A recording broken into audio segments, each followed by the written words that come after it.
Então vamos lá começar a nossa quinta aula de Física Moderna 2. A gente vai continuar falando sobre o átomo de hidrogênio. A gente vai terminar aqui de ver qual que é a função de onda do átomo de hidrogênio. A gente vai ver algumas propriedades.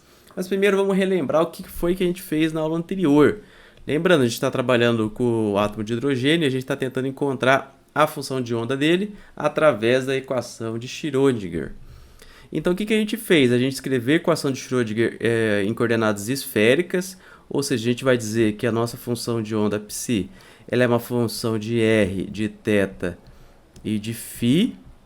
E aí a gente reescreveu, separou essas variáveis, a gente disse que essa equação pode ser escrita como uma equação r de r, vezes uma equação f de θ, vezes uma equação g de φ. Essa parte aqui, ó, que depende do r, é a parte radial. Essa parte aqui, ó, é a parte polar. E essa parte aqui é a parte azimutal. E aí, na aula anterior, a gente encontrou essas funções, f de θ e g de φ. Então, o que ficou faltando para a gente fazer? Ficou faltando a gente trabalhar com a parte radial. E é isso que a gente vai fazer hoje, tá? A gente vai ver aqui a parte radial da equação. Radial da equação. Então, está faltando a gente encontrar aquela função r de r. E aí, vamos relembrar qual que era a equação radial que a gente tinha para resolver. Era 1 sobre r dAdr. Lembrando, você não precisa decorar essas equações aqui, eu só quero que você veja uma vez na vida, que é muito interessante do ponto de vista histórico, muito importante, a gente vai obter várias propriedades daqui.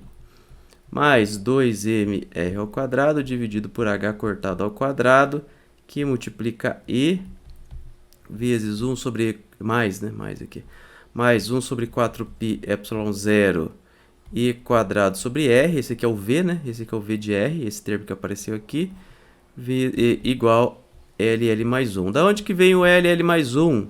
Vem de quando a gente resolveu essa parte polar aqui.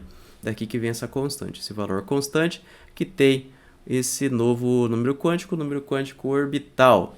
Lembra que da resolução do G, a gente encontrava o número quântico magnético e da função f a gente encontrava o número quântico orbital. Beleza, dá para a gente tentar resolver essa equação aqui, mas ia ficar umas 2 horas fazendo. Esse não é o objetivo dessa disciplina. Lembrando que a disciplina de Física Moderna é mais para dar um apanhado geral aí sobre vários temas da Física Moderna e não a gente focar nisso. Essa dedução aqui provavelmente você vai fazer, se for fazer, num curso específico de Física Quântica ou Mecânica Quântica, tá? Física Moderna, o objetivo dessa disciplina é dar um apanhado geral, por isso que a gente não vai fazer a dedução dessa equação. Eu já vou colocar a resposta aqui direto para vocês, tá? Opa, fazer de preto aqui, não de laranja. Então, a solução dessa equação é... A solução dessa equação é... Ah, mas meu professor da minha universidade quer que eu saiba fazer a dedução da parte radial. Aí tudo bem, aí você pode ir no livro do Griffiths, por exemplo, que lá tem a dedução. Mas se prepara que vai demorar um tempinho, tá? Eu fiz isso na minha graduação e não lembro como é que faz a dedução de cor, de fato. Então não sei qual é a necessidade disso. A parte mais importante é você entender que a gente sempre passa por separação de variáveis e perceber da onde que surgem esses números quânticos aí, tá? A dedução em si, para mim, não interessa tanto, a não ser que você vá trabalhar com isso no futuro. Então, a solução dessa equação, vou colocar aqui em cima, aqui, para ficar bonito.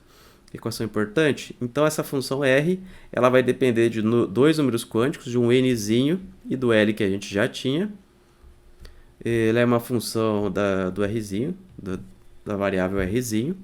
Aí vai ter um a que depende de n, depende de l, elevado a menos r a 0 vezes n, esse n está embaixo, r elevado a l, Lzão, já explico o que é cada termo, tá? Não precisa se preocupar. Isso aqui é um L, não é um E. O E é esse, o L é esse.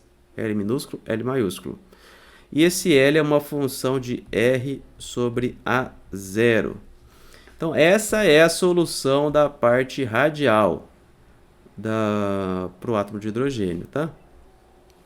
O que é cada uma dessas coisas aqui? Vamos anotar. Esse N é um novo número quântico. Já vou dizer o que ele significa, mas é um novo número quântico. Lembra que os números quânticos eles definem de quais maneiras a minha função de onda pode aparecer. Minha função de onda pode ser de várias maneiras diferentes. E aí esses números quânticos vão me definir de maneira quantizada quais são essas funções de onda do novo número quântico. Aí o que mais a gente tem? A gente tem esse Azão maiúsculo que apareceu aqui que é novo. Esse A que depende de N e depende de L é uma constante de normalização. Então é um número, tipo 2, 3. Constante de normalização.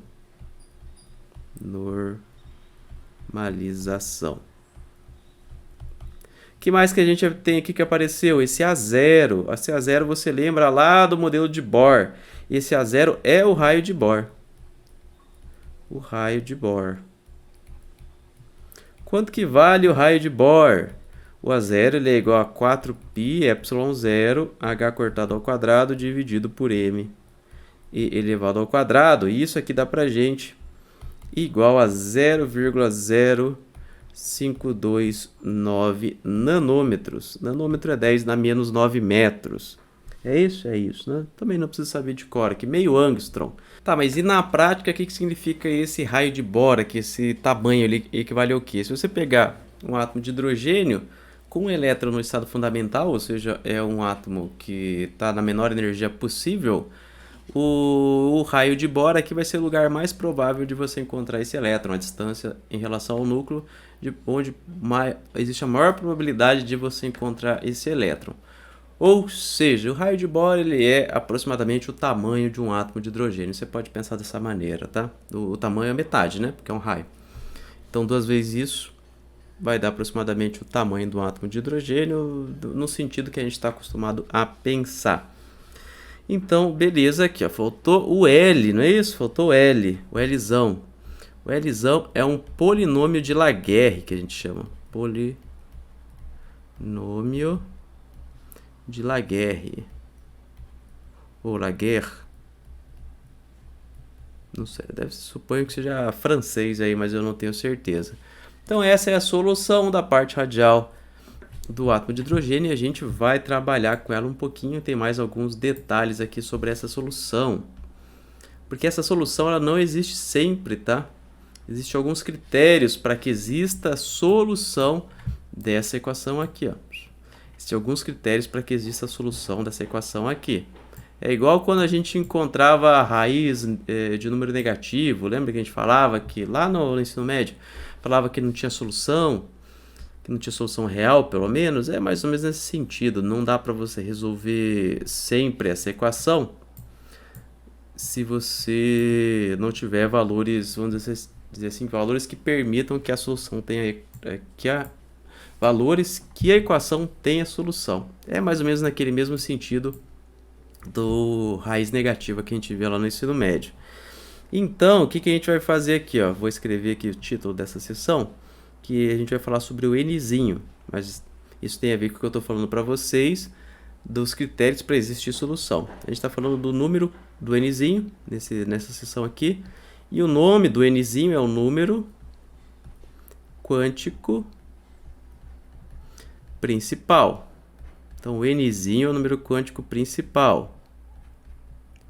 O Lzinho é o número quântico orbital e o Ml é o número quântico magnético. Então são esses 3 números quânticos que a gente encontrou até esse momento. Esse Nzinho, esse número quântico principal, ele vem do critério para aquela equação ter solução. Então, ele vem do critério para a parte radial ter solução. E aí, ó, qual que é o critério para que essa parte real tenha solução? Eu preciso que aquela energia que aparece aqui, ó, essa energia que aparece aqui, ó, na nossa equação, e que já aparecia lá desde o começo da equação de Schrödinger, ela vai depender desse número quântico principal nzinho, e ela vai ser escrita da seguinte forma: menos mzão dividido por 2h cortado ao quadrado, e ao quadrado dividido por 4π ε0, ao quadrado. Tudo isso aqui eu vou multiplicar por 1 sobre n ao quadrado. E se você perceber, tudo isso aqui são constantes, ó, esses valores são constantes, tá? Tudo isso aqui, ó, só preciso saber da massa e das cargas aqui, mas tudo isso é tabelado, né? As massas, massa do elétron a gente sabe, a massa do próton a gente sabe, não tem nada de difícil aqui pra gente, essa massa é a massa do elétron. Isso aqui vai ser igual a E1 vezes 1 sobre n ao quadrado. Por quê? Porque eu estou chamando toda essa parte aqui, ó, essa parte constante de E1. Então, para cada número quântico principal que eu tenho, repara comigo que eu vou definir uma energia diferente. E aí, o que eu posso fazer com isso? Eu posso concluir que a energia do meu sistema, a energia do meu elétron, vai depender apenas deste número quântico principal. Então, para eu encontrar a energia do sistema, do meu elétron, tudo que eu preciso é te dizer qual é o número quântico principal. Então, o que a gente encontrou aqui? Ó? A energia só depende de nzinho, não depende de L nem de ml, de nzinho. E a gente também encontra aqui logo de cara que a energia é quantizada, né? Não é uma surpresa já nesse ponto, porque a gente já sabe que os estados são quantizados. A energia é quantizada. O que eu quero dizer com a energia ser quantizada? Depende desse meu número quântico principal, que é um número inteiro. Eu não escrevi isso, mas vamos lá. N é um número inteiro positivo. Inteiro positivo.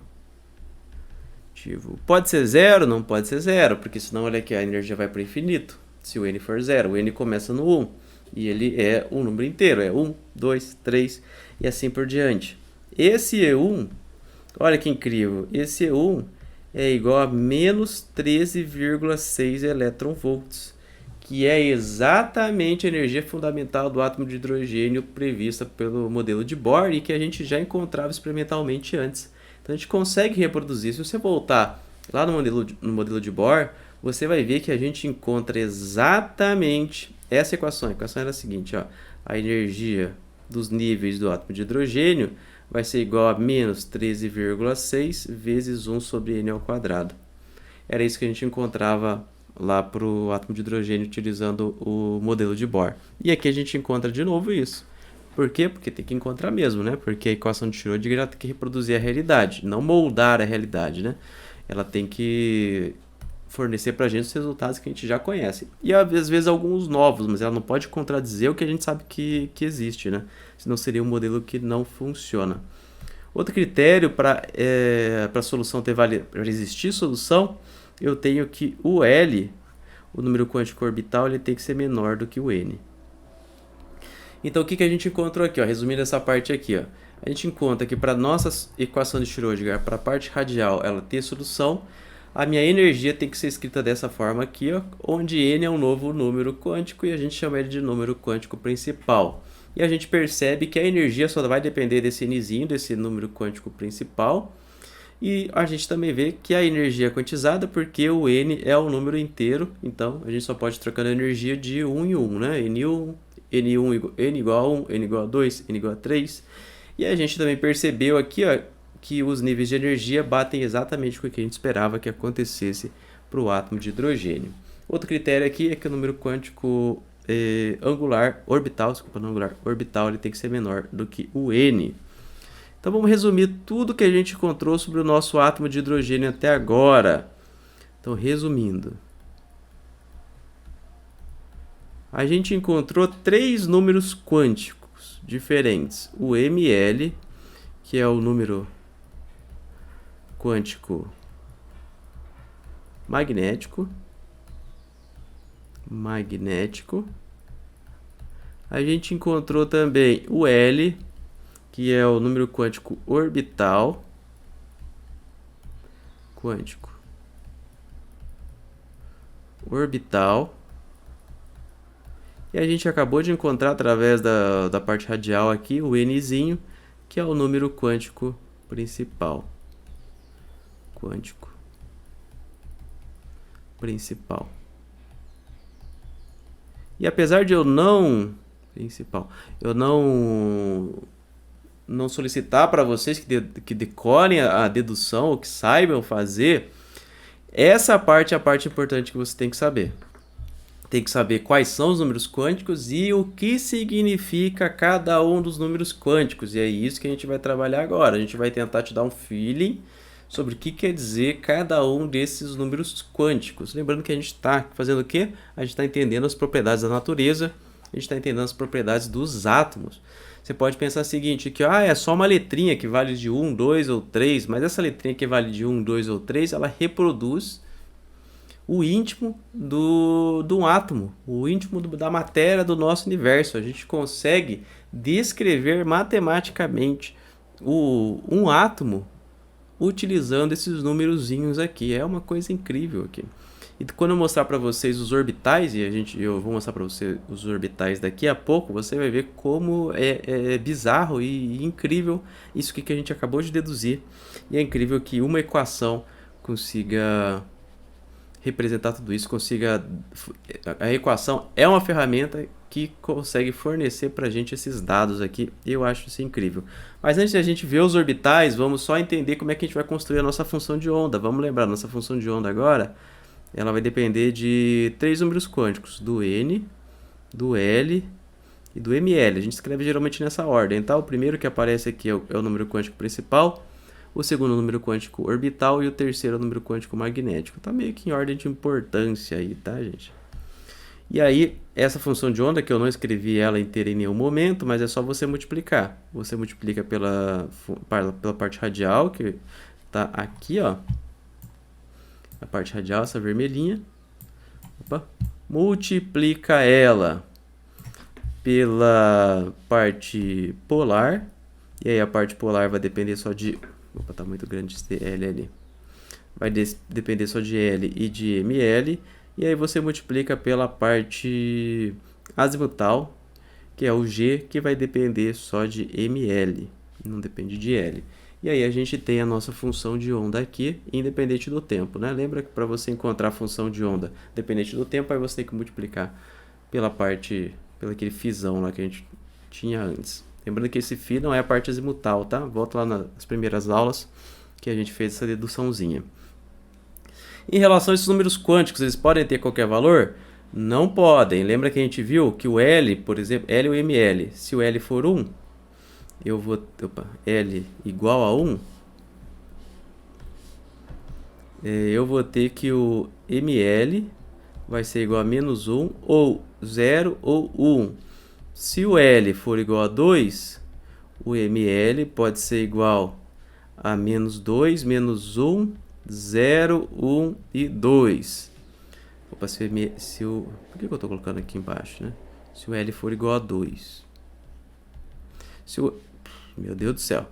Se o L for igual a 2, o ML pode ser menos 2, menos 1, 0, 1 e 2. E se o L for 0? Aí o ML só tem uma opção. O ML só pode ser igual a 0. Esses eram os critérios entre o número quântico orbital e o número quântico magnético. Mas agora tem o número quântico principal também. Vou fazer uma tabelinha aqui só para a gente entender. Então tem o N, o L e o ML. Quais são os valores possíveis aqui, ó? Se o N for 1. Se o N for 1, vamos olhar um critério que eu escrevi aqui atrás, ó. Vou colocar aqui, ó. Se o N for 1, o L ele tem que ser menor do que N. Então, o L só vai poder ser o quê? 0. E se o L é 0, o ML é 0 também. Então, se o número quântico principal for 1, o L é 0 e o ML é 0 também. Ah, mas e se eu quiser que o N seja 2? Aí eu posso trocar o valor de L. O L pode ser 0 ou o L pode ser 1. Se o L for 0, o ML só pode ser 0. Se o L for 1, o ml ele pode ser menos 1, 0 ou 1, que foi o que eu escrevi aqui em cima. Mas percebe que o L ele é sempre menor do que o N, então o L não vai poder ser 2 nesse caso. Agora, o N é 3, aí você pode ter o L pode ser 0, 1 e 2. E aí depende aqui, ó, né? Se o L for 0, o ml é 0. Se o L for 1, o ml pode ser menos 1, 0 e 1. Se o L for 2, o ml pode ser menos 2, 1, 0, 1 e 2. Que é aquela, se você lembra da aula anterior, não sei se você lembra, eu posso falar aqui de novo, que era o que a gente fazia as caixinhas lá na química, que era 1s2, 2p6, 2s2, 2p6, cadê? 2s2, 2p6, 3s2, 3p6, 3d10. Não era isso que tinha? Você lembra disso? E aí a gente colocava P6, por que eu tô colocando 2p6, 3s2? Nossa, que tá feio. Vou escrever mais bonito aqui. Pera aí. Lembra lá, ó. 1s2, 2s2, 2p6, 3s2, 3p6, 3d10. O que era esse número aqui em cima? Era o número de elétrons que cabia naquele orbital. E aí vamos associar cada uma desses símbolos com o que a gente tem aqui, ó. Esse aqui, ó, que aparece primeiro, é o Nzinho. O que eu estou fazendo aqui? Eu estou relacionando o que a gente viu aqui na física quântica com o que a gente aprendia lá no ensino médio lá da química. Então esse primeiro número aqui é o número quântico principal, que é o Nzinho. E aí vamos olhar aqui, ó. Quando o N é 1, qual que é o valor de L que pode ter? L só pode ser 0. Então aqui, ó, esse S, o S quer dizer que L é igual a 0. Opa, o S quer dizer que L é igual a 0, exatamente. Não tá errado, não, tá certo. O P quer dizer que o L é igual a 1. O D quer dizer que o L é igual a 2. Então, repara aqui, ó, nesse caso aqui, ó, o que eu tenho? Eu tenho N igual a 1, L igual a 0, e esse número aqui representa o número de elétrons que cabe nele. Porque para cada estado quântico que eu tenho, a gente não vai abordar isso agora, a gente vai abordar lá na frente. Para cada estado que eu tenho, eu posso ter o elétron com spin para cima ou spin para baixo. Então vamos pensar aqui, ó, nesse orbital. Eu tenho só... O que eu posso escrever aqui? Ó? Eu tenho que L é igual a 0, N igual a 1, ML igual a 0. Então o que eu posso mudar? Eu posso colocar um elétron com spin para cima, um spin para baixo. Aqui é a mesma coisa. Eu vou ter N igual a 2, L igual a 0, ML igual a 0. Eu só posso ter um elétron para cima, com spin para cima, um elétron com spin para baixo. Já nesse caso aqui, ó, o N igual a 2 e o L igual a 1. Quando o L for igual a 1, o ML pode valer 3 valores diferentes. Menos 1, 0 e 1. E aí que eu desenho aquelas 3 caixinhas. Eu não sei se vocês aprenderam assim no ensino médio, mas eu aprendi. Então essa aqui, ó, seria ML igual a 1. Essa aqui, ML igual a 0. E essa aqui, ML igual a menos 1. Aí você vai colocando os elétrons aqui, ó. Um para cima, um para baixo, um para cima, um para baixo, um para cima, um para baixo. E aí você tem 6 elétrons no total. Olha aqui. Já aqui, se a gente só muda o valor do N, N igual a 3. Aqui o L igual a 0, mesma coisa, 2 elétrons. N igual a 3, L igual a 1. De novo, eu tenho 6 elétrons, a mesma coisa aqui. Aqui já muda, ó, N igual a 3, o L é igual a 2. Quando o L for igual a 2, eu tenho 5 possibilidades de ML. E aí eu tenho 5 caixinhas para colocar meus elétrons. E a gente vai ver isso, acho que daqui 2 aulas, mas como os elétrons eles são férmions, eles não podem ter exatamente os mesmos números quânticos. Ah, mas eu estou colocando 2 elétrons com os mesmos 3 números quânticos. Por exemplo, aqui, ó. Aqui, cada um desses 2 elétrons, cada um deles tem o N igual a 1, o L igual a 0 e o ML igual a 0. Mas o valor do spin também é um estado diferente. É o spin para cima ou spin para baixo. O valor do spin também é um número quântico. E aí a gente está colocando os elétrons não estão no mesmo estado. Esse elétron e esse elétron não estão no mesmo estado, por quê? Porque o spin deles é diferente. Eu não poderia colocar 2 elétrons com spin para cima, aí todos os números quânticos são iguais, e férmions não podem ter todos os números quânticos iguais. Os bósons podem, os férmions não. A gente vai ver isso, acho que daqui 2 aulas. Mas aqui é só para relacionar os números quânticos que a gente encontrou com o que a gente via lá da química. E agora eu vou mostrar para vocês aqui a forma de cada um desses orbitais aqui. E eu já falo mais sobre isso, vou abrir aqui, espera um pouquinho. Então vamos lá, aqui abrir a simulação. Aqui é um gráfico da densidade de probabilidade. Então não é só função de onda, é função de onda ao quadrado, tá? Já é densidade de probabilidade naquela interpretação de Born. E aí eu escolho aqui os 3 números quânticos. Aqui em cima eu vou escolher os 3 números quânticos. Então, essa densidade de probabilidade, que é uma esfera, ela é esfericamente simétrica, representa n igual a 1, L igual a 0 e ml igual a 0. Então, lembrando que cada ponto aqui do espaço você tem uma probabilidade de você encontrar o elétron se você medir ele. Antes de você medir, é como se ele estiver, na verdade ele está em todas as posições ao mesmo tempo. Tem algumas interpretações diferentes da mecânica quântica, mas eu prefiro pensar assim. O elétron está em todos esses lugares ao mesmo tempo, mas se você medir, a função de onda vai colapsar e vai escolher um ponto só. Mas beleza, vamos mudar aqui, ó. Então aqui n igual a 2 agora. Se eu coloco n igual a 2, não mudou nada, né? Ainda esfericamente simétrico. Vamos trocar o L para 1, para ver o que aparece.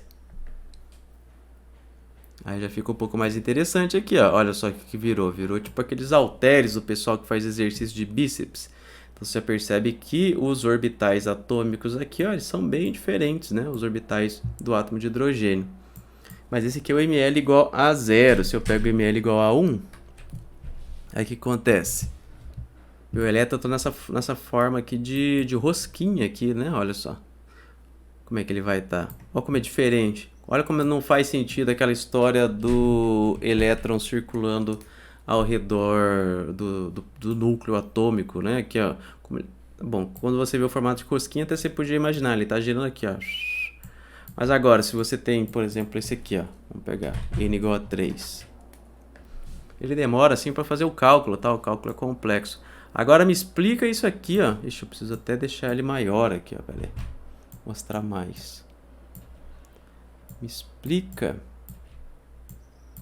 isso aqui, ó. Porque ele vai ficando mais afastado, né? E eu tenho que aumentar o tamanho do plot aqui.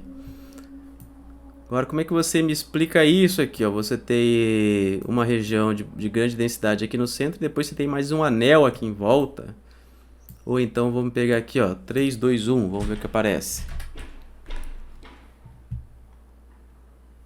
Ou agora, explica isso aqui em termos do elétron girando ao redor do núcleo. Não tem como, né, gente? Isso aqui você vê que as coisas vão mudando aqui, ó. Que não faz sentido aquela visão que a gente tinha. Aquela visão meio como se fosse a Terra girando ao redor do Sol. Você percebe que é diferente, né? Não é assim que funciona o nosso universo. A densidade de probabilidade faz umas formas estranhas. Olha esse aqui então, ó. Esse aqui a gente tem, parece uma chupeta, é isso? Ou um pogobol? O pogobol era assim? Parece um pogobol? Será? Enfim. Mas então, repare que os orbitais atômicos, eles são aí de maneiras bem peculiares dependendo dos números quânticos que você tem aí. O que é interessante é você perceber que não existem estados intermediários também, porque os estados são quantizados. Ou então, ou ele está nessa forma do pogobol, ou ele está naquela forma da rosquinha, ou ele está naquele esfericamente simétrico.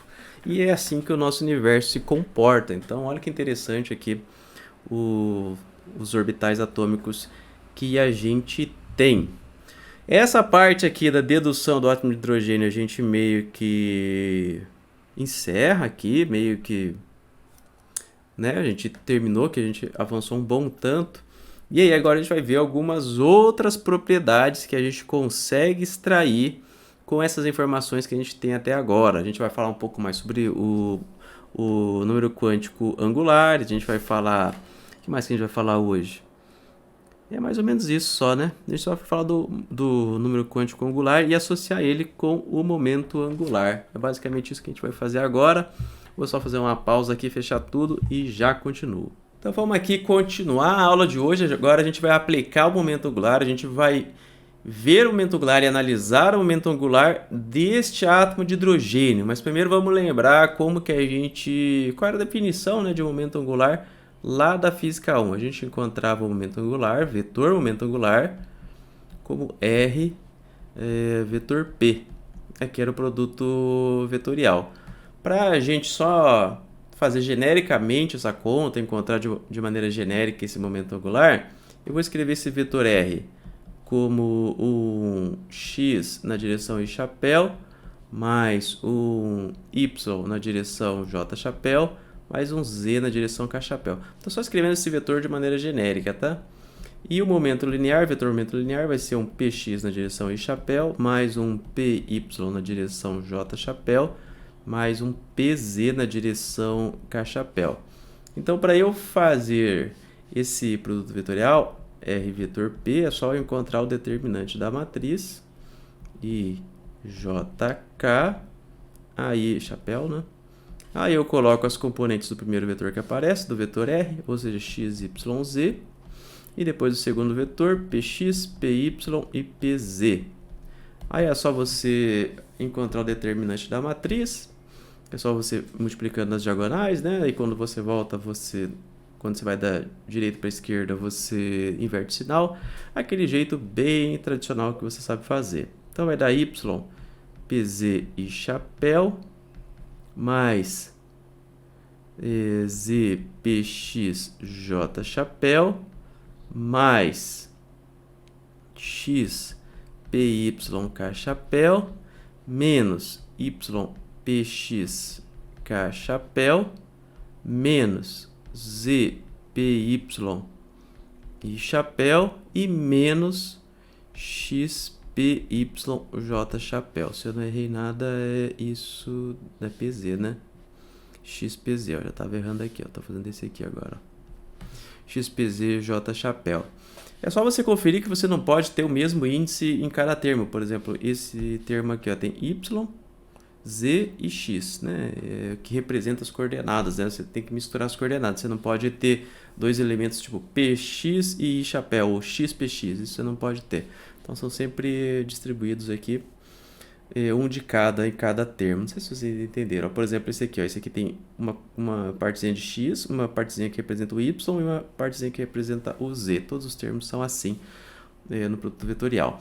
Aí o que eu vou fazer? Eu vou escrever separadamente as coordenadas. Por exemplo, em x ou em i chapéu. Você pode dizer assim. Em i chapéu, eu vou chamar de lx. E aí eu vou só pegar o que tem o i chapéu. Vou pegar esse aqui e esse aqui.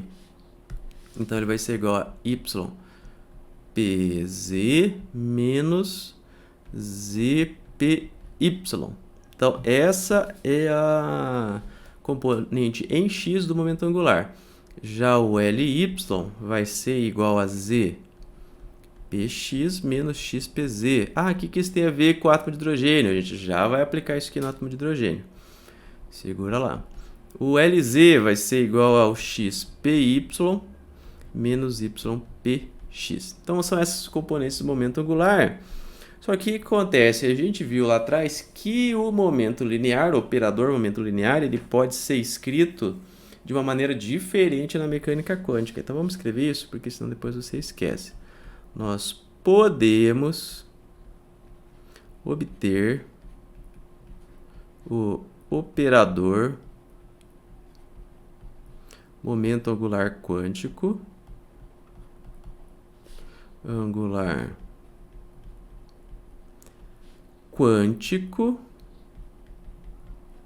lembrando que, então o que eu quero fazer? Eu quero escrever o momento angular, só que da maneira quântica, o operador momento angular quântico, lembrando que é só a gente lembrar que a gente podia escrever o momento linear da seguinte maneira: menos IH cortado, d dx. O PY pode ser escrito como menos... Opa, vou fazer uma setinha aqui, porque não é exatamente igual, tá? É só o equivalente do momento linear do ponto de vista da mecânica quântica escrito de maneira diferente. menos IH cortado DADY. E o PZ vai ser igual a menos IH cortado DADZ. E aí o que eu vou fazer? Ó, eu vou só substituir aqui em cima, tá? Onde tem o PX eu coloco esse negócio aqui, onde tem o PY eu coloco esse negócio aqui, onde tem o PZ eu coloco esse negócio aqui. Ou seja, como que eu posso escrever aqui? Ó, o momento angular, a componente X, o momento angular. E aí só para diferenciar da física clássica, eu vou colocar aqui o operador, tá? OP de operador. Ele vai ser igual a menos IH cortado, Y DADZ, menos ZDADY. O LY operador, momento angular na direção Y, vai ser igual a menos IH cortado, ZDADX, dx, menos X DADZ. O LZ operador vai ser igual a menos IH cortado, X DADY menos Y DADX. E aí a gente quer aplicar isso aí. Isso aqui tá valendo, tá? Isso aqui tá correto. A gente quer aplicar esse operador momento angular no nosso átomo de hidrogênio. Só que lembra lá, no átomo de hidrogênio, que tipo de coordenadas a gente tem? Coordenadas esféricas, exatamente. Ou seja, eu preciso reescrever isso em coordenadas esféricas. Ou em coordenadas esféricas. E aí eu já vou colocar o resultado aqui direto, fica como tarefa para quem faz física matemática, né? Tem uma matéria chamada física matemática que, em geral, você faz essas contas todas aqui, você aprende. É só isso a disciplina. Como a gente quer cobrir bastante coisa, não dá para resolver todos aqui, né? Então, em coordenadas esféricas, como é que fica o LX, o operador LX? Ele vai ficar igual, não precisa decorar isso aqui não, tá? Tô copiando aqui também. Porque é só trabalho para fazer, né? Se você sabe um pouco de cálculo, você consegue fazer isso, só vai levar tempo. Não é nada de outro mundo, não. Quer dizer, para a maioria das pessoas é coisa de outro mundo, sim. Mas para você, eu tenho certeza que não é. Certeza que você consegue fazer isso. Provavelmente, na sua disciplina de física matemática, você teve que fazer isso em algum momento. Eu lembro que eu tive. Lembra como é que faz hoje? É claro que não. Precisa sentar, ficar umas 2, 3 horas, aí você resolve isso daqui. Cotangente. Se tiver algum erro aqui, vocês me avisem, tá, gente? Seno de φ, DAD, φ. A gente só vai trabalhar com o último aqui, ó, tá? Já explico por quê. Menos IH cortado. Na verdade, não vou muito explicar por quê. É porque eu já sei que vai dar certo no final, tá? A princípio a gente poderia trabalhar com qualquer um deles. E tá aqui.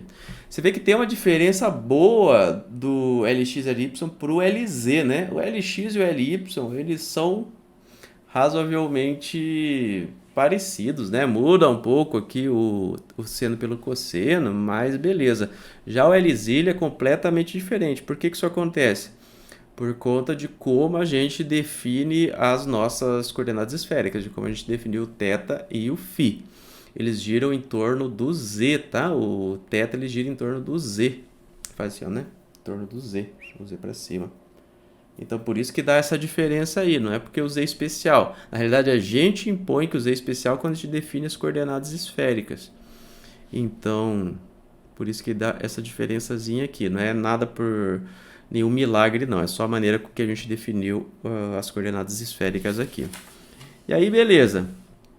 Só mais um operador eu vou definir aqui pra gente, que a gente vai usar depois. Mas vou só dar uma circuladinha aqui, ó. Que a gente vai trabalhar com isso aqui daqui a pouco. Com o LZ. E o LX e o LY, eu só vou te dizer que não vai dar certo para eles o resultado que a gente vai chegar depois. Mas, a princípio, você pode fazer a mesma conta com o LX e o LY. A gente quer também o L ao quadrado, tá? Porque a gente vai utilizar daqui a pouco. Lembrando que L ao quadrado igual a LX ao quadrado mais LY ao quadrado mais LZ ao quadrado. O que eu estou fazendo aqui, ó? Eu estou pegando o momento angular ao quadrado. E aí, como é que eu faço momento angular ao quadrado? É só você pegar aqui, ó, né? Produto escalar. L com LZ. E o que você faz? Você multiplica os componentes individualmente. É daqui que vem, tá? Isso aqui vai ser igual ao L ao quadrado. O produto escalar me dá o quê? Um valor escalar. Por isso que o vetor sumiu. E aí você multiplica os componentes. O LX com LX, Y com LY, LZ com LZ. Então, o L quadrado saiu daqui. E aí eu quero achar o operador L ao quadrado. E aí é só eu resolver aqui, ó, pegar tudo que a gente encontrou até agora e jogar aqui na continha. Só dá um pouquinho de trabalho de novo, mas tudo bem. A resposta final aqui, ó, 1 sobre seno de θ, dAd θ, seno de θ, dAd θ, ixi, acabou a página, mais 1 sobre seno quadrado de θ, d ao quadrado, ad φ ao quadrado. Então, esse aqui é o meu operador L ao quadrado. Então, beleza, eu só defini meus operadores momento angular. Esse aqui a gente vai trabalhar também, não diretamente, mas é importante. Só dar uma circuladinha aqui. Então, a gente definiu os operadores quânticos do momento angular, o operador momento angular quântico. E aí, o que a gente quer fazer? A gente quer saber qual é o valor esperado desses componentes que eu circulei aqui para você. A gente vai tentar encontrar o valor esperado da componente z do momento angular e o valor do L ao quadrado, o valor L quadrado, que é o módulo do momento angular ao quadrado do operador momento angular. Então, é isso que a gente vai tentar fazer. Então, vou só escrever aqui, ó. Vou escrever com calma, porque aqui é complicado, é difícil de acompanhar. Tem que assistir umas 2 ou 3 vezes para conseguir entender o que está acontecendo. Então, o que a gente quer fazer? A gente quer achar o valor esperado de LZ e L ao quadrado. Então, esse é o nosso objetivo agora, encontrar o valor esperado de LZ e L ao quadrado. Vou aplicar só no LZ aqui para você entender o que eu estou querendo dizer. E aí depois a gente faz as contas só para ele, tá? Então, se eu quiser o valor esperado do LZ, o que eu tenho que fazer? Eu tenho que fazer aquele famoso sanduíche, né? Do psi estrela. Aí eu coloco a minha função aqui, LZ, psi estrela. Lembrando que esse aqui é o maiúsculo, é a função de onda completa. E eu integro isso em todo o espaço. Então, eu posso colocar assim um dv aqui, ó, por exemplo. Então, eu integro essa continha, esse sanduíche aqui em todo o espaço. Eu mostrei isso aqui só para uma dimensão, por isso que naquela época aparecia só um dx, tá? Agora, como eu estou em 3 dimensões, aparece um dv. Isso aqui a gente viu lá na primeira aula desse curso, eu mostrei para vocês o que era o valor esperado. Volta lá se você não lembra. Então, eu escrevi aqui de maneira genérica, né, a maneira de você encontrar o valor esperado. Mas se você quiser um passo a passo a mais aqui, lembrando que a gente está em coordenadas esféricas, você deveria começar com uma integral tripla aqui, ó, lá de cálculo 2, cálculo 3, não tenho certeza. Mas a ideia é a mesma aqui, ó, tá? Você faz aqui o sanduíche aqui, ó, não muda nada. LZ, lembrando que esse LZ aqui agora é o operador, tá? Não coloquei aqui, mas esse LZ é o operador LZ. E aí você tem que colocar a contribuição aqui, ó, para fazer a integral tripla, a contribuição das coordenadas esféricas. Então, apareceu um r quadrado aqui, um seno de θ, dr, dφ, dθ. Aí você tem que integrar de 0 a infinito, que é o valor do r, né? Lembra que o r não é de menos infinito, porque ele é a distância que você está lá do centro. Então, ele vai de 0 a infinito. O φ vai de 0 a π e o θ vai de 0 a 2π. Mas isso aqui, ó, é a mesma coisa que você escrever aqui de cima, tá? É claro que você pode dar uma simplificada. Esse aqui você pode interpretar isso também como a integral do d volume. Mas trabalhando só com aqui de cima, eu vou só separar a parte temporal, só para a gente relembrar aqui, ó. Eu vou ter minha função de onda, estrelinha, complexo conjugado, vezes e elevado a mais i T sobre H cortado. Lembrando agora que esse E ele depende de N, então vai ter um Nzinho aqui que vai aparecer. Aí o que eu vou fazer? Eu coloco aqui o operador de novo. Então eu só estou separando aqui, ó, na parte radial, não, na parte espacial e na parte temporal. É isso que eu estou fazendo, pegando a função de onda, separando na parte espacial e na parte temporal. Aí vai aparecer o psi aqui, vezes o E elevado a menos I EN T sobre H cortado. Aqui porque eu não estou utilizando o complexo conjugado, então o que é imaginário eu não troco o sinal, vezes um dv aqui. E aí, novamente, igual a gente já tinha visto antes aqui, ó, quando a gente faz esse sanduíche, essa parte temporal ela acaba se cortando aqui, ó. Então, para eu encontrar o valor esperado da componente z do momento angular, é só fazer uma integral da parte espacial da função de onda que eu encontrei aqui para o átomo de hidrogênio. Então, é essa continha aqui que de fato eu vou ter que fazer para encontrar o valor esperado de Lz. Ó, deu uma simplificada até. Ah, simplificou só que antes era maiúsculo, agora virou minúsculo. É, mas na prática não, né? De fato, isso aqui tem uma simplificação muito grande que a gente eliminou aqui a parte que depende do tempo. Aí o que a gente vai fazer? Ó? Olha para essa continha aqui, a gente tem que fazer essa conta, tá? Mas qual é eu vou fazer por passo a passo. Qual é uma das contas que eu vou ter que fazer? Ó? Lz operador vezes a função de onda. Então, o que a gente tem que fazer? Precisamos calcular. Em algum momento a gente vai ter que fazer isso. Calcular Lz operador função de onda. Então, vou fazer essa conta aqui separada. Lembrando que essa função de onda ela depende de N, L de ml. Então, essa aqui é a continha que a gente vai ter que fazer. Vou fazer ela aqui em cima. Vai parecer que é extremamente complicado, mas não é, tá? Então, estou aplicando o operador Lz na minha função de onda, que depende só do espaço. Ela depende de N, L e ml. Só que o que eu fiz aqui para resolver, para encontrar essa função de onda? Eu fiz separação de variáveis.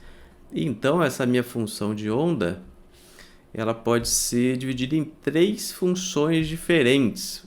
Foi assim que a gente resolveu o átomo de hidrogênio. Ela pode ser... Vou colocar entre parênteses só para ficar mais fácil de entender. Ela pode ser escrita como uma função que depende só da parte radial, e essa função depende de N e L, vezes uma função que depende da parte polar, eu chamei ela de F, que ela depende de L e ml, e uma parte azimutal, que eu chamei ela de G, que depende só de ml. Então, essa foi a separação de variáveis que eu fiz. Eu quebrei a minha função de onda nessas 3 funçõezinhas ali. Só que repara comigo qual que é o meu operador Lz. O meu operador Lz, que a gente escreveu lá atrás, ele é igual a menos IH cortado DAD φ. Então, é esse operador Lz que eu tenho que aplicar na minha função de onda, né? Foi isso que a gente encontrou.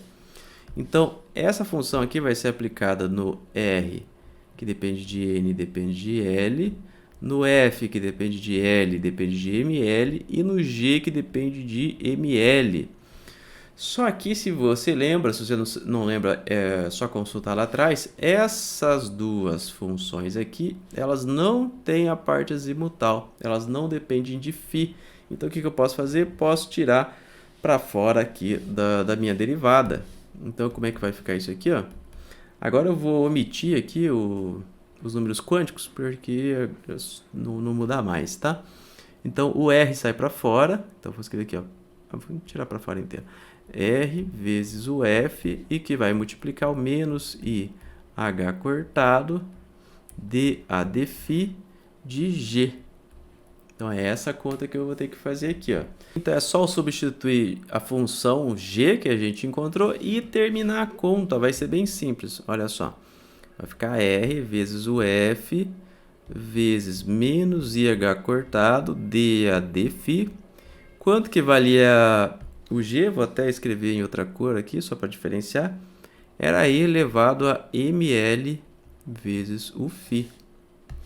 E aí é só a gente derivar esse exponencial aqui, ó, em relação a φ. Coisa mais fácil do mundo, né? Então vai ficar R vezes o F. Quando a gente faz essa derivada, o que acontece? O que acompanha a minha variável cai para fora e o que está em azul aqui não muda. Então, basicamente, eu vou multiplicar por IML, o que está aqui embaixo. É só isso que eu vou fazer. Então, vai ficar menos IH cortado.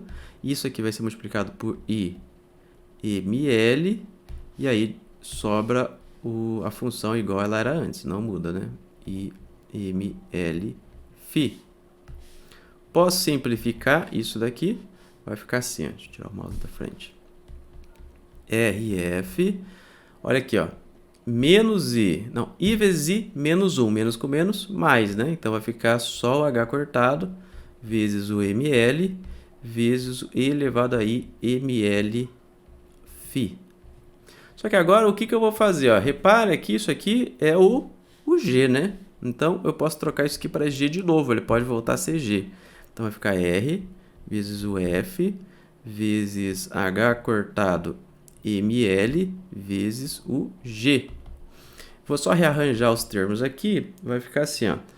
H cortado ml vezes R vezes F vezes G.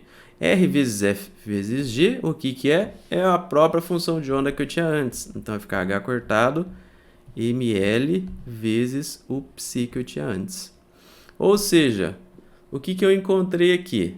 Eu encontrei que LZ operador vezes o psi é igual a H cortado ml vezes o psi.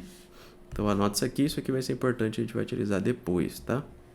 Mas repara que eu não altero a função de onda quando eu faço isso, só aparece um valor constante aqui acompanhando a função de onda.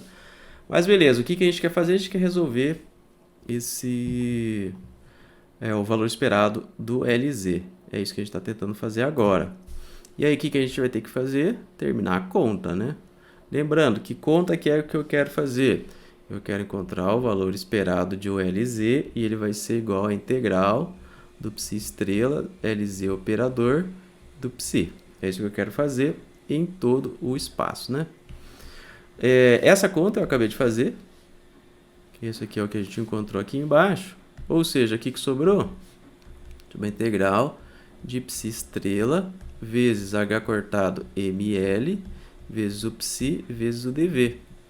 E esse H cortado ml é um valor constante, ele pode sair para fora da integral. Então, ele vai ficar igual a H cortado ml integral de psi estrela psi dv. E se você lembra, quanto que tem que dar esse valor aqui, ó? Esse valor aqui, se a gente lembrar da interpretação do Born, isso aqui vai me dar só essa multiplicação aqui, ó, vai me dar a densidade de probabilidade de eu encontrar a partícula no espaço. Então, se eu pego essa densidade de probabilidade e integro no espaço todo, qual é a probabilidade de eu encontrar essa partícula? Em outras palavras, qual é a probabilidade de eu encontrar a partícula em algum lugar do espaço? Aqui é a densidade de probabilidade, aqui dentro, e eu estou avaliando, somando essa densidade de probabilidade em todo o espaço. Ou seja, eu quero saber qual é a probabilidade de eu encontrar essa partícula no espaço todo. E é de 100%, ou seja, essa integral equivale a 1. É o nosso critério de normalização. Lembra lá do critério de normalização. Ou seja, o valor esperado do LZ é igual a H cortado ml. Repara que esse valor ele é quantizado, né? O valor do momento angular, porque ele depende do ml e o ml é um número inteiro. Então ele vai lá, 1, 2, 3. Então esse momento, a componente z do momento angular, ela é quantizada. Se a gente fizer a mesma... Vou até circular isso aqui, que é uma resposta final aqui. Se a gente fizer a mesma coisa, e eu não vou repetir a conta, com L ao quadrado, o valor esperado do L ao quadrado, a conta é parecida, né? O psi estrela L ao quadrado operador psi dv, isso aqui vai me dar igual a L L mais 1, aí dá um pouquinho mais de conta, tá? Por isso que eu estou pulando. Mas você pode fazer, é a estratégia mesma que a gente utilizou aqui, só vai te dar mais conta, não tem nenhum passo especial. Ou seja, o que eu encontrei? Que o valor esperado do L ao quadrado é igual a L mais 1, H cortado ao quadrado. E esse é o valor esperado do L ao quadrado. E repara que ele também é quantizado, ele depende do L, e o L é um número inteiro, que é 1, 2, 3. Então, os valores possíveis do L ao quadrado são quantizados. Então, vamos escrever isso aqui, ó, que é sempre importante a anotação, depois a gente esquece. O momento angular é quantizado. Momento angular é quantizado. Quantizado. E ele aqui, ó, e esses valores que eu encontrei, do valor esperado do LZ, aqui tem uma coisa especial aqui, ó, que a gente pode perceber, tanto no LZ quanto no L ao quadrado. Porque se a gente encontrar esse valor aqui, a gente fez o valor esperado do LZ. Só que se a gente fizer o valor esperado do LZ ao quadrado, o que eu quero dizer com isso? Eu quero encontrar, por exemplo, o valor esperado do LZ ao quadrado. É isso aqui. Tudo que eu vou fazer vai ser mudar ali na meiuca da minha integral aqui, ó. Vai ficar um LZ operador vezes LZ operador vezes o psi dv. Se você fizer o primeiro aqui, ó, a gente já sabe quanto que vai valer. Vai valer H cortado ml o psi. Não era isso que a gente encontrou? Aí eu jogo ele para fora da integral. Vai ser H cortado ml integral de psi LZ operador psi dv. E aí a mesma coisa de antes. Isso aqui vai dar H cortado ml vezes, a gente já fez aqui atrás, só olhar, H cortado ml vezes 1, né? Ou seja, vai ser H cortado ml ao quadrado. Ou seja, que eu encontrei o valor esperado do LZ ao quadrado é igual a H cortado ml ao quadrado. E isso aqui, ó, é a mesma coisa que o valor esperado do LZ ao quadrado. Ou seja, o valor esperado de LZ, o valor esperado de LZ ao quadrado é a mesma coisa que o valor esperado de LZ tudo ao quadrado. Aqui é a mesma palavra que fala, né? A mesma frase, mas é isso aqui, ó, tem diferença. Então achei o valor o valor esperado do LZ e elevei ao quadrado, e aqui eu achei o valor esperado do LZ ao quadrado. Agora vamos pensar o que significa o valor esperado. Vamos relembrar o que significa o valor esperado para a gente entender no que isso implica. Então, o valor esperado é a média que a gente tem das medidas para sistemas iguais em infinitas medidas. Por exemplo, vamos supor que eu tenho uma régua aqui, ó. Aqui tem uma régua, eu estou só em x. E aí essa régua tem o 0, tem o 1, tem o 2, tem o 3... menos 1, menos 2, menos 3. E aí a minha partícula ela pode ter uma probabilidade de ser encontrada em qualquer uma dessas posições. Vamos supor que as posições sejam quantizadas só para facilitar a nossa conta, tá? Então vai lá, eu faço várias medidas aqui, ó, e vamos utilizar só o 0 e o 3 para facilitar. Então eu faço, sei lá, 100 medidas, idealmente são infinitas medidas, né? Eu faço 100 medidas. Em 50 delas, a partícula caiu no 0. E em 50 delas, a partícula caiu no 3. Certo?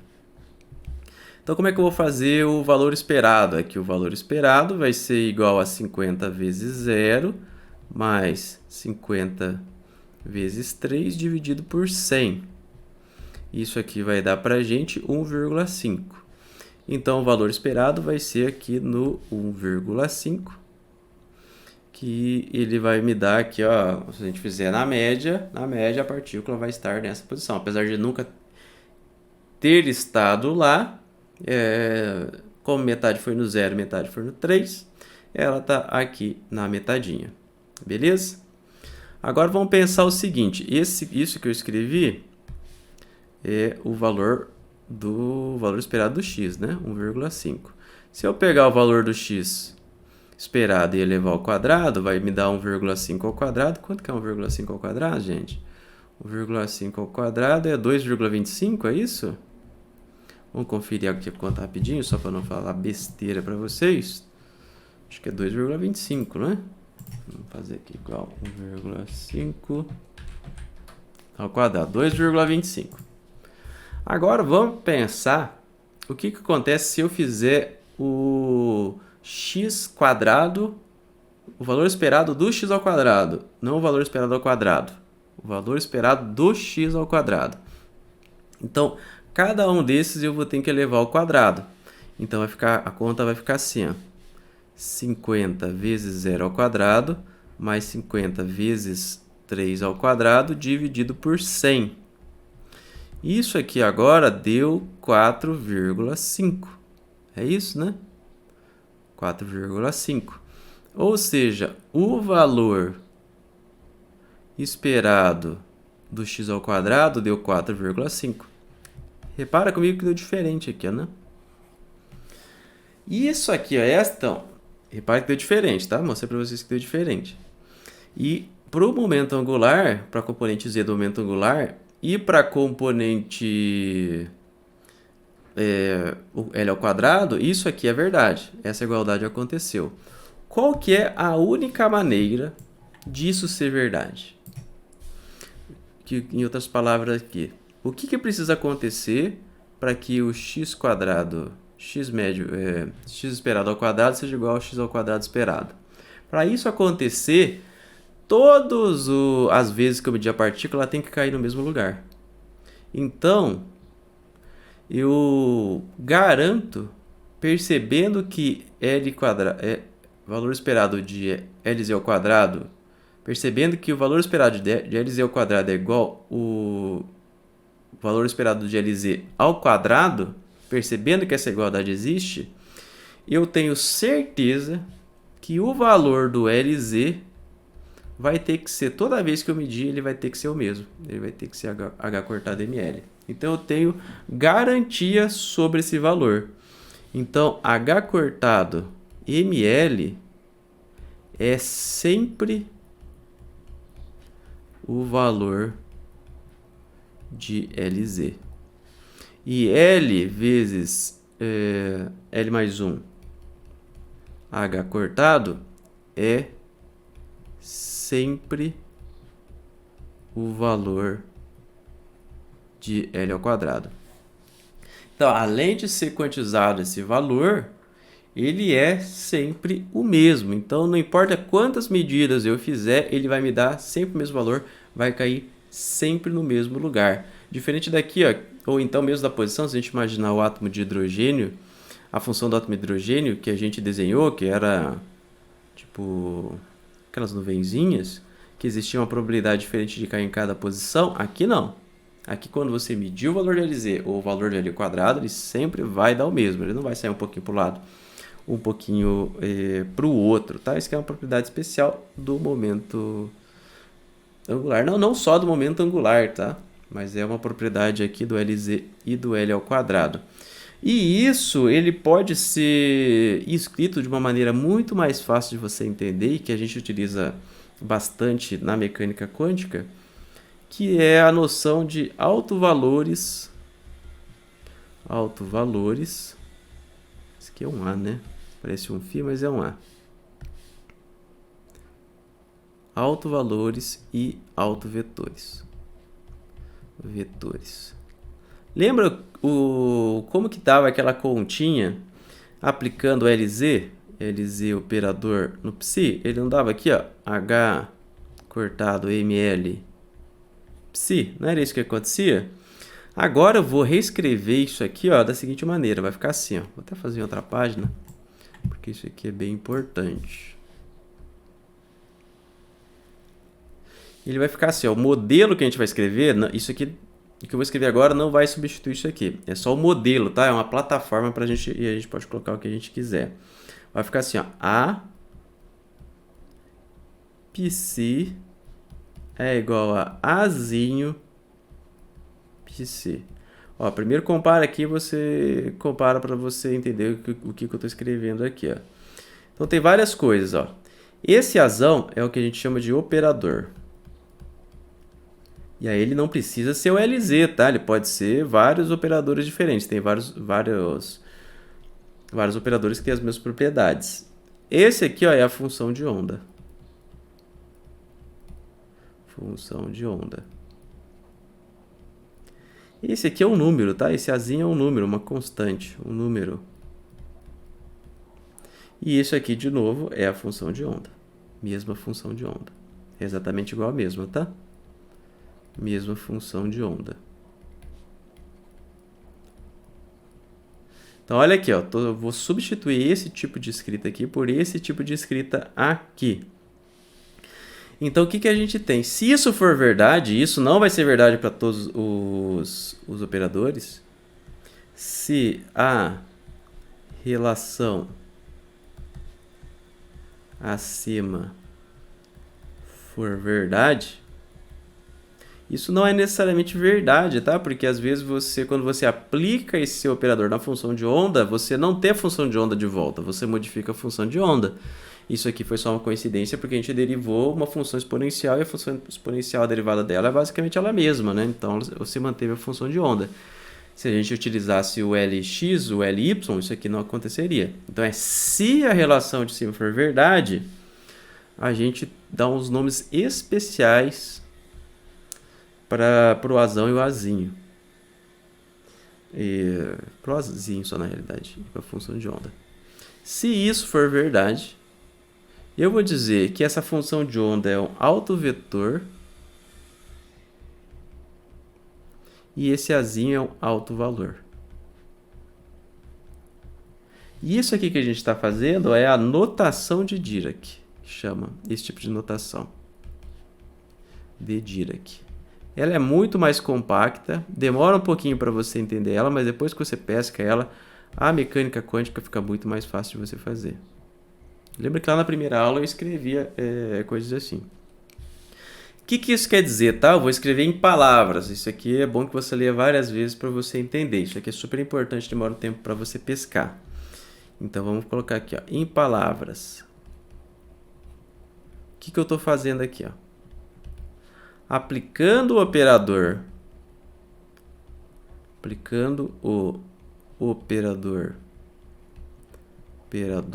A na função de onda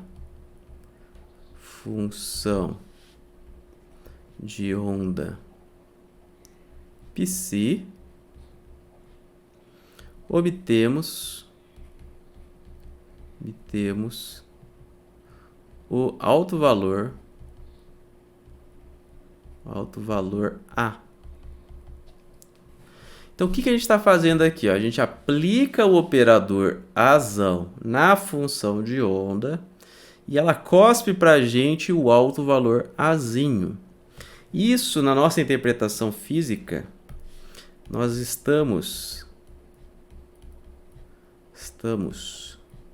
medindo o valor de A. Quero saber o valor, exemplo aqui, ó. Quero saber o valor do momento angular na direção Z. O que eu faço? Eu aplico ele na minha função de onda, ele vai me cuspir H cortado mlzinho. Isso aqui vale para todos os operadores? Não vale. Isso aqui a gente viu também que para o L quadrado isso aqui também é verdade. Vai ser H cortado L mais 1 psi. E desses valores, o valor do LZ, o valor do L ao quadrado, ele é exatamente esse valor aqui pela discussão que a gente fez aqui em cima. Então, essa relação de autovetores e autovalores, quando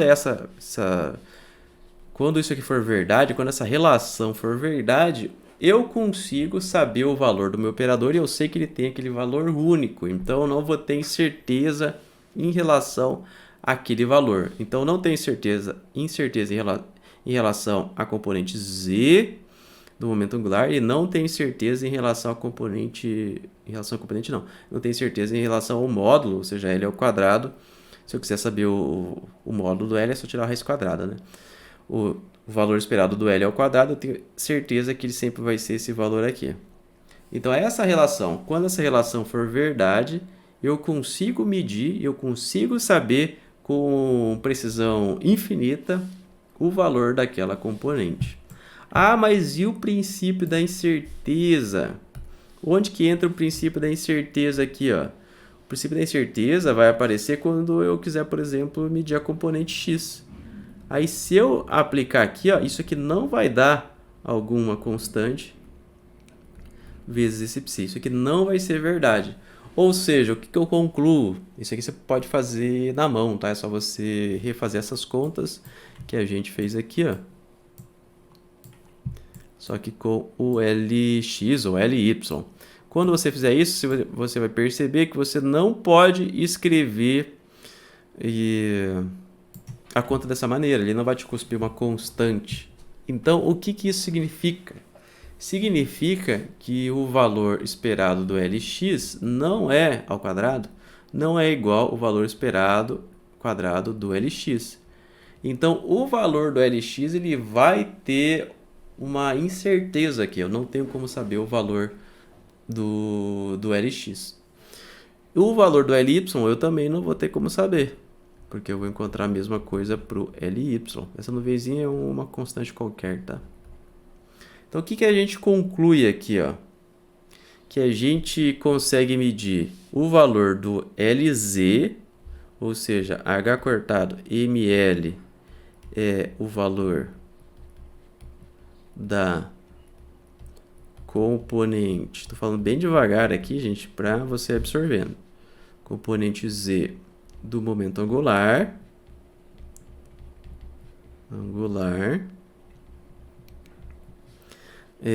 H, L, opa, tem um L aqui, L mais 1 é o valor de L ao quadrado e não é possível medir Ly ou Lx. Então, aqui que entra o princípio da incerteza. O princípio da incerteza, ah, mas o Lz você encontra exatamente, beleza, só que aí o Ly e o Lx eu não consigo encontrar. Ou seja, lembra que o vetor L ele é igual a um Lx e chapéu mais Ly, J chapéu mais Lz, K chapéu? Ou seja, pelo princípio da incerteza, eu nunca vou saber qual é o valor exato do vetor L, porque eu não tenho acesso a essas componentes aqui. Eu só tenho acesso a uma componente. Na realidade, você pode preparar o seu sistema para você medir só uma delas, tá? A gente deixou como preferência aqui a componente Z, meio que um padrão que a gente usa medir a componente Z, porque foi como a gente definiu os nossos eixos de coordenadas esféricas, mas você pode chamar de L, você poderia dizer que o Lz é o Lx, né? Só você... Ah, para cima agora é x em vez de z. Você poderia dizer isso. Mas a mensagem aqui é que você só consegue medir uma componente do momento angular. Ou seja, na prática, você não consegue medir o momento angular. Você só consegue medir uma componente do momento angular. E quando você consegue medir uma componente, você tem um operador associado a um autovetor e que me dá como valor um autovalor. Então, a gente vai ver bastante disso aqui no futuro, tá? Essa notaçãozinha aqui escrita, porque quando a gente fala medir uma propriedade, em termos de conta na mecânica quântica, a gente está fazendo isso aqui, ó. A gente está aplicando um operador na minha função de onda e ela me dá um valor. Ah, da onde que vem isso? Vem dessas contas aqui que a gente fez, ó. Se isso aqui é verdade, ó, eu sempre vou conseguir repetir esse passo aqui, ó. Vou sempre conseguir repetir esse passo. E aí eu vou sempre encontrar o valor aqui como um valor constante, não vai ter nenhuma variável aqui nela. Uma variável dependendo das coordenadas, né? Então, beleza. Acho que a gente encerra a aula de hoje e na próxima aula a gente finaliza aqui o átomo de hidrogênio. A gente vai ver o spin, a gente vai ver algumas propriedadezinhas a mais e meio que só tem mais uma aula aí de átomo de hidrogênio e até a próxima.